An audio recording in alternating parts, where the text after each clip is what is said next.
Okay, you guys. Episode 2, I actually came back. I returned. I feel like this is a good sign, a sign that maybe I will actually stay consistent because I thoroughly enjoy just almost like brain dump into the camera. It's almost like talking to a friend, you know? So I think that perhaps this is the way that I will continuously do my channel for a while. Maybe it's not the most interactive, but it just makes sense to me. And like I said, I am doing this for other people, but I'm mostly doing it for myself. So it makes sense that if I'm going to be doing it, I need to enjoy it. It needs to be needs to not be a hard experience. Is that English? I don't know. But it needs to be easy, fun for me to actually continue until I get better at all of the things I'm not very good at, such as editing and all of that jazz. So, in my last episode, I talked a little bit about me as a person, what I want to do, my mindset towards life, maybe like dying soon, which is scary, but it's real and possible. And I did say I would make a video going through my list. So here's my list. It's a very scrumpled piece of paper. I remember making this list last year. Most of the things on this list are mine. I think there's 2 that are Phil's. So he has to commit to them as well. If I'm going to do them, he has to do them. Most of them I probably will do solo, but his ones he needs to do because they're his, and I will probably join in because I love an adventure. That's one of my values in life, actually, is adventure. Perhaps I'll do my next video on my values in life and why they're my values and how I align to them. This is good. Like, the more I'm talking, the more I'm coming up with ideas of what I want to do. So, things that I want to do in life. I created this list because I am very, very good at thinking, and sometimes that is extremely annoying, and sometimes it's a really, really good thing. I'm just going to move you a little bit closer to me and put you up a tiny bit so then I can relax. Ooh, that's too far. Yeah, so I'm very, very good at thinking about things. I'm very good at talking about things, and I'm very good at taking action on things I said I would do. But I'm also very good at saying one day, and I don't want that to be my entire life. I don't want to be like, one day I'll do this and then never actually do it. So I created this list with the assumption that I'm not going to live for a long time, and that I had to do all of these things in the next 5 years. Because I also believe that every 7 years you swap personalities. I don't know if you've ever heard of this concept before, but every 7 years people say you're reborn. So from 0 to 7, you're the same person. 7 to 14, you're the same person. 14 to 21, you're the same person. 21 to 28, you're the same person. And I actually resonate with that because I changed dramatically after 21. I was so fucking selfish before. Like, so self-absorbed, thought I knew everything. And then before that, before 14, I was absolute sweetheart. Between 14 and 21, I was awful. Then 21 to 28, I feel like, has been my growth phase. I started my business at 21. My mindset has dramatically changed. My approach to life has changed, but I just genuinely resonate with that so much. So having this list has also made me think like, shit, I do need to get my shit together, basically, because there's lots of things that I want to do, lots of stories I want to be able to tell when I am older. And I love experience, I love adventure, I love fulfillment, and to be able to do these things it's like such a luxury. And why would I continuously put them off? I just don't understand. I don't understand my own brain sometimes. So creating this list, I physically remember I took my pen. We live in a condominium, so we have like a shared pool. Took my pen and this piece of paper. It's just like ripped out of I think it's just ripped in half, an A4 piece of paper. And I just went over there and wrote it. I was like, these are the things I want to do. 1, 2, 3, 4, 5, 6. It's 11 things. Let's go do them in 5 years. Some of the things on here I have to do probably within the next 1 to 2 years because I would never be able to do them with children. For example, going away for a month and living with the monks. Like, you can't do that with kids, unfortunately, unless the kids are old enough to come with you, and I'm not going to be waiting 18 years to go live my dreams. So there are some of them things that I probably will do sooner rather than later, but still 5 years is not a long time to go, and I technically made this a year ago, so I only have 4 years left, which is scary. The biggest barrier is probably money. Like, I sometimes worry about, like, are these things affordable? So I'm going to do everything on as much of it as a budget as I can, and I also hate flying. So that's also a barrier. But coming back to the thing that I said, I feel rushed to complete some things. So as you guys know, Phil had bowel cancer a couple years ago, and when you go through chemotherapy, something happens to your offspring. So when he was going through that, he actually had to go do all of the sperm stuff. And we decided that in the future, if we were to have a child, it would be through IVF, because he has this condition called Lynch syndrome, which makes you far more susceptible to cancer in certain areas of your body. And it's 50-50 passed down to offspring. And we don't think it's very moral, knowing that we could prevent the child from having that if we did IVF to conceive naturally. So I know that if I have a child, a biological child, I will have IVF.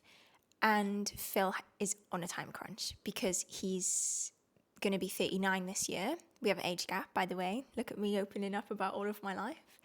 We have an age gap, so he's going to be 39 this year, and I'm going to be 27 this year. But obviously he feels pressure to have a baby soon because he just doesn't know how long he's going to live either, and he obviously wants to see the child grow up. And I understand, and I think when you're in a relationship, you have to make compromises. And it's not that I'm not ready for a child. Like, I think, when people say you'll never be ready, I actually think I'm always ready. Like, I really love children. I love babies. I love dogs. Like, I love all of that stuff. But I don't think I absolutely know that I also want to do this. And a lot of these things I would never be able to do with a child. So in a way, it's a good motivation to push me forward, to get shit done, to actually go live my dreams. Well, some of my dreams, because also having a family, that is also a dream. So here we go. Let's go into the list because I feel like I'm totally going off on a tangent. Sorry again. Okay, so things I want to do in this life. I want to go to a China fighting school. So I think what I'll do is fold it after I've talked about every single one, because otherwise I will actually forget what number I'm on. So this video is going to be long. Grab your cup of tea. Let's go. A couple of biscuits maybe if you're not in a deficit. So the first thing I want to do is go to a Chinese fighting school. I have been drawn to this for years. I have no idea why. When I was maybe 16, I got really, really into Taoism. I was like, this is awesome. If you've never read anything on Taoism, I would highly, highly recommend it. It's kind of like strings of Buddhism, but it's all about existence, meaning, purpose, all of this kind of stuff. And I remember reading a book from Lao Tzu, which is one of the oldest, I think he would kind of be seen as a prophet equivalent, but I just found it so interesting. It was very hard to read because obviously it's from ancient times, and also it's translated from Chinese, but I just found so much meaning in within it, and I was like, this is actually just so cool. It was giving me more of a purpose to live, to continue to carry on. And I thought, do you know what? I would just really, really love to get into this kind of thing. So then I started to get into Tai Chi. I started to watch YouTube. I was doing Tai Chi every single day for a good 2 years. And I have a condition called fibromyalgia, which is basically a severe, widespread pain disorder. There is no scientific evidence to why it exists, but it does, and I'm pretty sure it's very, very linked to our nervous system. And I think the way that I've lived my life, being more anxious, being more hyper aware, being super sensitive to things, has only ever contributed to my fibro. And Tai Chi really, really helped me to calm down, to also get strong, to get fitter, to focus on my health, both mental, physical, emotional, in all aspects. And I just really, really fell in love with Tai Chi. And then I found this guy on YouTube called George Thomas or Thompson or something like that. I don't know, it was years and years ago. It was probably 10 years ago now. And he was in this insane Qigong school, I think, or Tai Chi school in the Wudang Mountains in China, which is really natureful. And he was being coached by this Chinese monk. And I just thought, I want that. That's so cool. So I'm not sure if I want to do the Qigong side or if I want to do the Kung Fu side or even the Tai Chi side. I don't know. So there's lots of different kinds of things you can go to. You can go to a Kung Fu school in the Shaolin Mountains, or you can go to a Tai Chi school in the Wudang Mountains, or maybe I can do both. I have no idea because it's all about yin and yang, right? So I'm not sure which one I want to do, but I just know that I want to do it. Like I just have this longing to do it. And I also think with the kind of mindset I have, like I said to you last week, I kind of enjoy being sad sometimes and pushing myself really hard and getting out of my comfort zone. I don't know, it's like sometimes, even though at times it's obviously horrible and I hate it, I find it so rewarding. So I think being away from everything for a long time, obviously I will have to work because otherwise I won't have any money. So I'll have to take my laptop. I will still have connection to the world, but I just will have such a bigger purpose. Like you get up at like 4, 5 a.m., you pray, you meditate, like then you fight, then you learn about herbal medicine. It just honestly makes so much sense to me. And I'm like, I have to go. I've wanted to go for so long. I just have to go. So that's number one. Number two, a safari in Africa. Oh my God, like any nature program, any nature documentary, anything on Netflix to do with nature, animals, I'm there. I've watched it. I absolutely love it. Like, granted, I will fall asleep to some because it's very relaxing, but I love nature. I love animals. I love seeing it all, and I just want to see it all with my real eyes, like my physical eyes. I sometimes even think living here in the Algarve, which is in the south of Portugal, by the way, I'm like, to have eyes is the most beautiful and wonderful thing ever. The fact that I can see all of the surroundings, I can see the birds, I can see my own dog, like I can see my family even. To have eyes is such a blessing. So I would like to see some incredible things, and I just think animals are just so amazing. So I'd like to see things like elephants, lions, tigers, giraffes, zebras, cheetahs, like all in their natural habitat. I just think, wow, I don't care if I'm not close, like I have binoculars, it's fine. But I just want to see those things. So that's the next thing, another thing that I want to do. Then number 3, I want to do an ultra in the snow. So this has never been like an always for me. The other two have always been like, for as long as I can remember, say over the last 10 years, I've wanted to do that.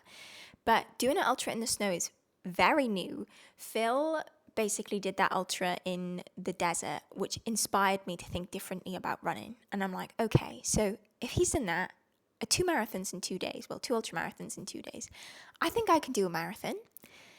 So I did my first marathon in February in Seville this year. I lost a toenail, the big one, but it was worth it. And then I was like, do you know what? If I can do this marathon, I think I'll be able to sign up to a ultra marathon. So I've signed up to Lapland Ultra Marathon in Sweden in January.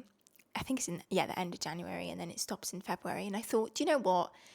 When I do that, I'm going to coincide a couple of other goals. So things like seeing, this is not on my list, but seeing the Northern Lights, going to do some activities in the snow, like dog sledding, moose spotting. I'd love to see a moose. That would be so cool. Just like cool things, like this, that I'm obviously very, very connected to animals and things like this, and just like lots and lots of nature. So that would be number 3, and it's going to be ticked off. Like we both know that'll be ticked off next year. I will hold myself accountable and book my flights by the end of August. I promise. Pinky swear. Lock it. So the next is seeing a whale in the wild. This almost happened, actually. It's a very cool story. Number 4, by the way, if I said number 4. Number 4, see a whale in the wild. So back in 2024, I booked a cruise to Iceland. No, 2023, 2024. I can't remember. But I booked a cruise to Iceland, and I booked an excursion of whale watching, and it was going to happen. But we actually moved to Portugal instead. So I lost a couple £100, which was a bit shit, on the cruise booking. But I knew that in order for me to live my biggest dream of all, which is living in Portugal, I had to cancel that cruise because we were on a time frame, and plus I couldn't have afforded both because moving country is the most expensive thing I've ever done in my life. Also the most stressful thing I've ever done in my life, but also one of the best things I've ever done in my life. So I cancelled a trip to Iceland. We put the money that I was going to put towards that trip on the cruise to moving country, buying furniture, paying for our visas, paying for our lawyer, and now I'm here. But I did miss out on that experience, which I was really, really, really looking forward to. A bit gutted about it, but overall I know it was the right thing to do. So now we're here. So it's on the list. Then number 5, learn survival skills in the forest. I genuinely have no excuse why I haven't done this yet, because we have forests everywhere in Portugal and I could easily just sign on to a course, and I haven't done it. I also think I'm scared. I'm just like I said last week, right? I'm so used to being in routine. And as amazing as that is for staying in shape and, I don't know, getting a successful career and growing your business and being happy to an extent, it's also very detrimental to the fact that I love adventure and I don't do any of it because I love routine more, because I love familiarity more. So I have no excuse. I've even sent my friends some courses and I just never booked on. So, but I'm just telling you the list. I'm not telling you why I haven't done it, so I would need to be nicer to myself. Then next, go on a snow sled with deers/dogs. So I actually didn't know how this happened. What I imagine Santa Claus to be like, to be honest. But I know that I can definitely make that happen in Sweden, so that'll be another thing ticked off. I know that it might be in different parts of the country, because where we're doing the ultramarathon is very north. So like I said last week as well, it's going to be like -30. So I don't know if I want to stay there. Maybe I want to come back down to Stockholm, which is way more south in the country. So I don't know where it'll happen. It's not booked yet, but I will definitely book it. But the first thing I need to do is book my flights, because obviously they're going to go up in price. And like I said, we are on a bit of a budget. So I don't want it to be too expensive, but it will happen. And you're going to hold me accountable. You're going to question me on it.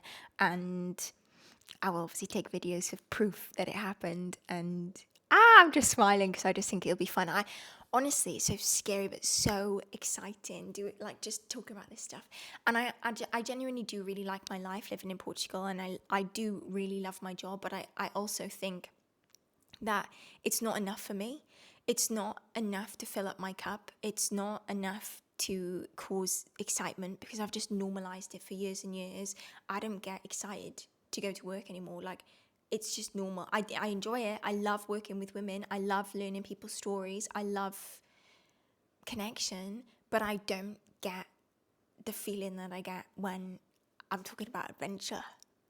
And I think it's just because you normalize everything. So I think if I have a way to get away from that, I'd be more excited to come back to it, to work. So let's see, because I've not taken a holiday in 5 years, so you just never really know. Not really taken any longer than a weekend off in 5 years is pretty extreme.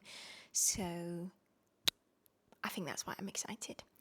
Next, experience horse and bird hunting in the wild mountains. So I think when I wrote this, I've obviously done more research now. Let me just fill this. Sorry, it might be loud because of the mic. So I have done a lot of research on this since writing this list, and I realised that it's not clear on that point. So I basically want to experience horseback riding with a falcon. So falcon horseback riding. Is that right?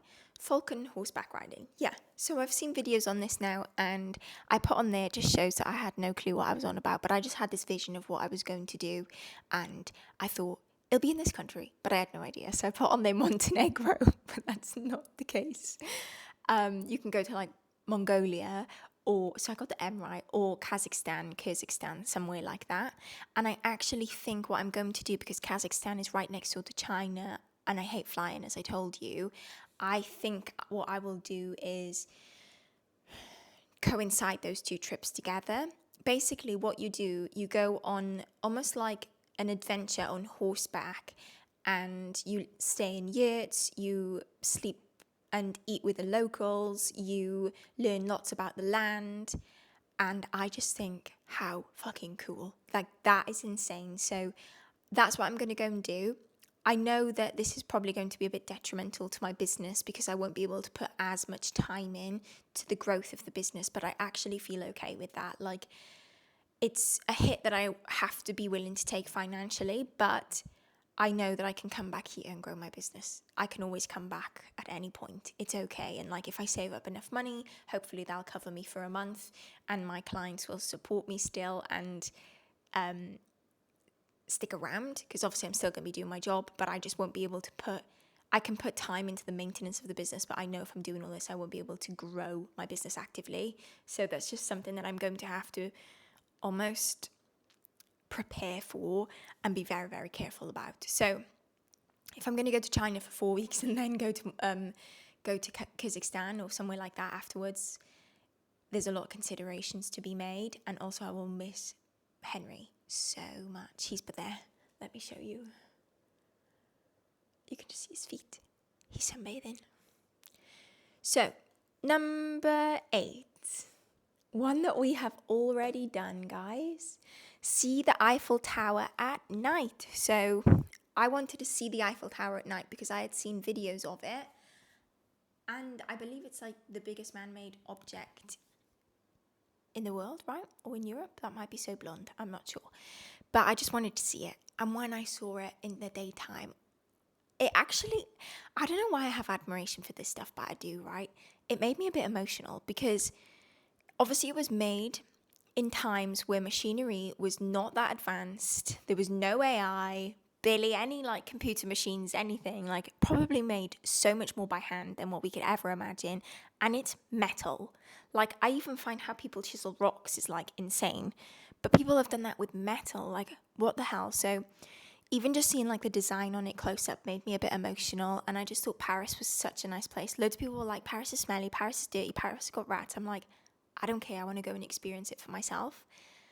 And I loved it. Like, I literally thought it was so cute. Like, flower shops, little bakeries, people dressed cool, the nature. I mean, I'm not that much of a fan of France. Like, I wouldn't live in France, but I did think Paris was really cute. And I didn't have any French food, actually. We had, really funny, we had sushi. But it was an insane sushi place. And we literally just stayed there for a night. So on that night, I had to make sure that I spent a little bit extra money. And I got a hotel where we could see the Eiffel Tower from at night. And oh my God, was it magical. Like, the way it flashes, the way it does like all these, it's kind of like a show. Like, you know, those shows that they have now of like lights in the sky and stuff.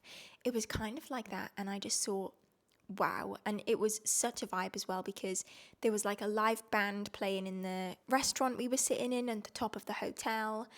Everyone was just like, wow. We were in our PJs, to be fair, because obviously we had an early flight the next day. Phil probably hated me for this because we were another like 20-minute drive from the airport, but I made us do that. It was kind of my fault. And the trip was meant to be about him because he was going to be running an ultramarathon in 2 days. But oh well, I mean, that's what you get for getting your girlfriend to organise things. She's going to make it a bit more spontaneous, and that's what I did. So the next one, number 9, let me just fold this so I don't annoy you.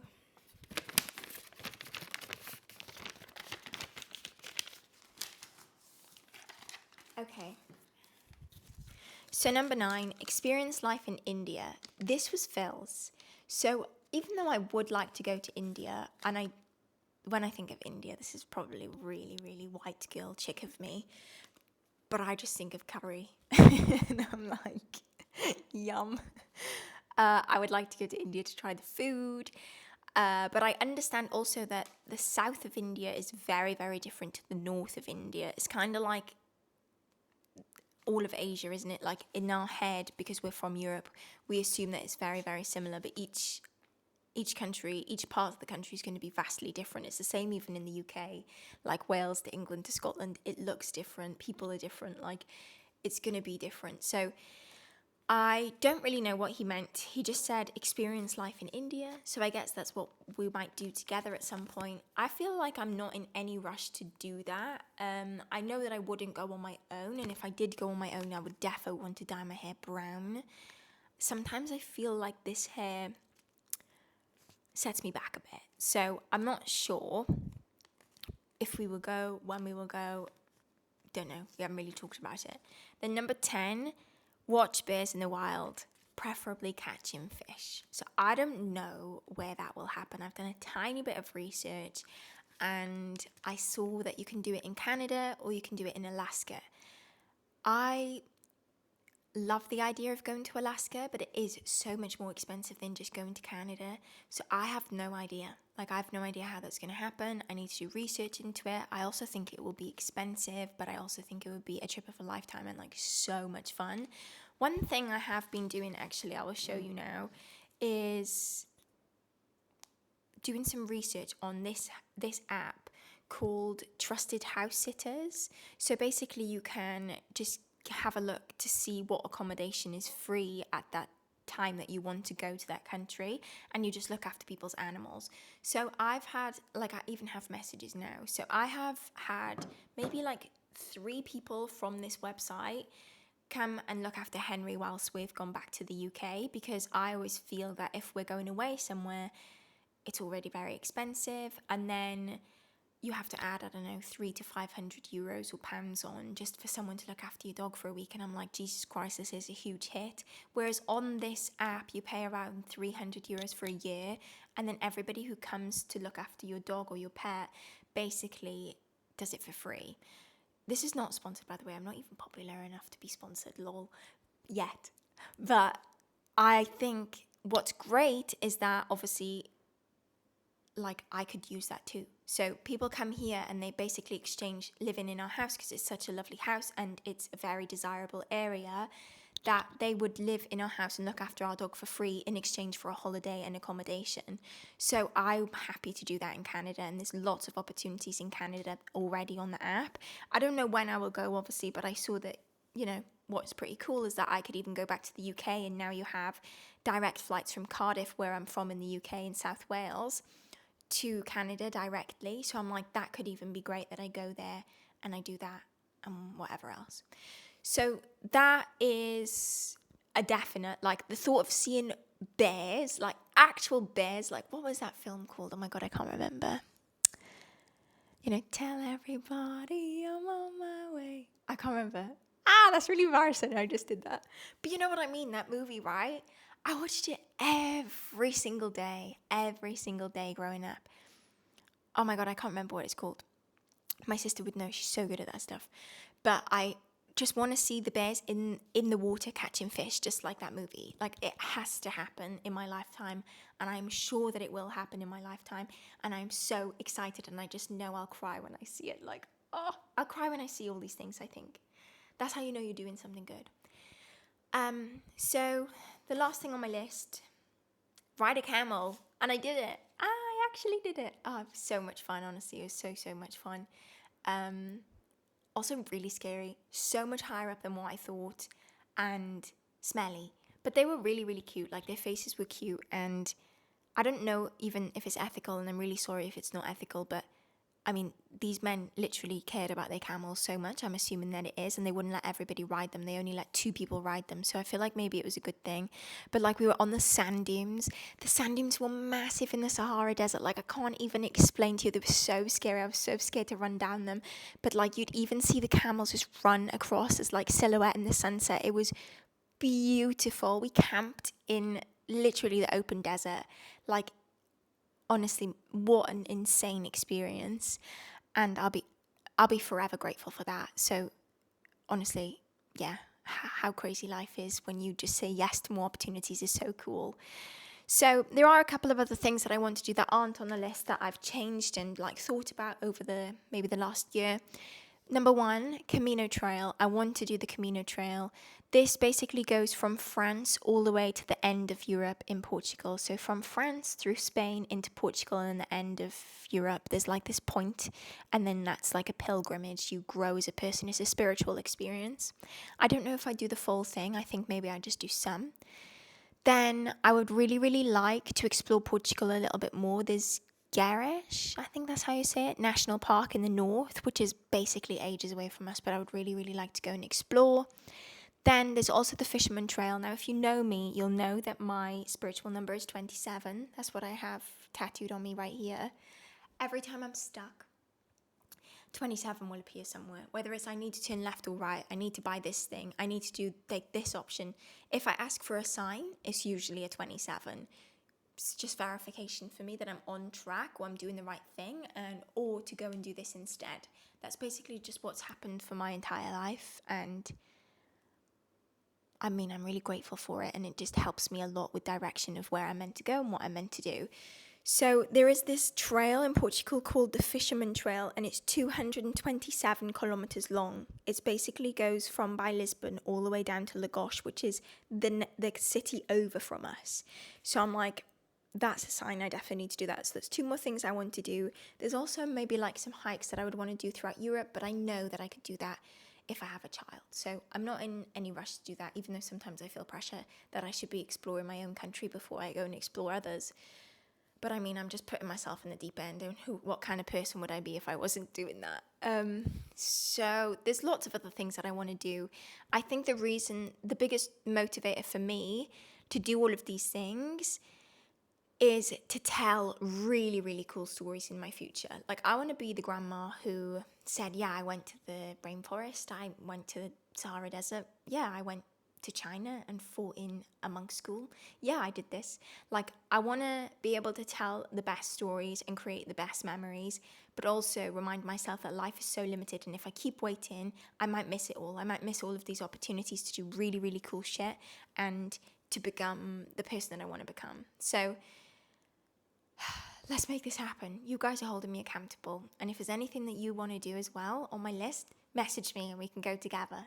Because I'm doing all this shit solo, other than India. So it's going to be pretty scary, but I know that I can do it. And I know that when I do, I'm going to be feeling so, so proud of myself. So hope you guys enjoyed this video. And on the next video, we will go through my values. So what's really interesting, on this piece of paper, I had to dig this out. It was underneath a spare bed. I had to dig this out, and what's really interesting, on the back of it was a question that I asked myself, obviously on a different day because it's in a different color pen. Does your financial management and behavior match someone who values freedom? You need to be diligent, smart, and strategic. And I'm like, shit, I actually wrote that. That's a really good tip. So I should probably stick to that. And then I wrote down my values as well even. My values in order are health, because I think without health, you don't have anything. Relationships, because for me, relationships and connection creates a way more fulfilled life. Then experience, so I want to experience more, hence why I'm doing this. Then freedom, because, well, freedom for me is just so important. And then wealth, because I genuinely do feel like you need money to create freedom, to create experience, to have good relationships. Otherwise you're stressed and not secure, which is a scary feeling, isn't it? And as someone who grew up with like zero money, that's not a good feeling for me. And it's not a feeling that I'd want to chase either. So next week I will go deeper into values and how you can choose your values as well, and what it's actually meant for me in my lifetime. But I just thought that was really interesting. Does your financial management and behavior match someone who values freedom, who values health, who values relationships? Like, it doesn't even have to be financial management. It could be something else. Like, does your fitness and behavior match someone who values health, for example? Like, does it? Because I don't think a lot of people do. And I will go deeper into that next week. So thank you so much for your time. This has been so long. But I will see you guys next week. Bye.